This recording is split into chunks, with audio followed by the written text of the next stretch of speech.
پیٹ کا درد، السر، گیس اور اس طرح کے مختلف پیٹ کے امراض جو ہیں، ان کے لیے فجر کی سنتوں میں پہلی رکعت میں سورۃ الفاتحہ کے بعد علم نشرح اور دوسری میں علم تری کیف،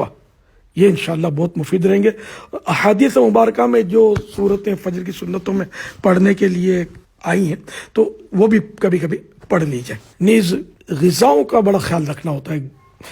ثقیل یعنی کہ وزنی غذائیں نہ استعمال کی جائیں، زود ہضم جلدی ہضم ہونے والی غذائیں استعمال کی جائیں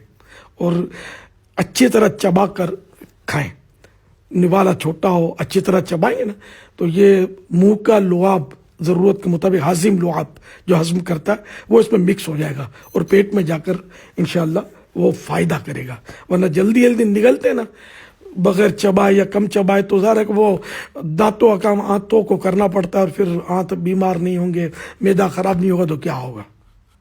پھر تلی ہوئی غذائیں یہ تو سمجھو کہ ایک طرح سے زہر قاتل ہے،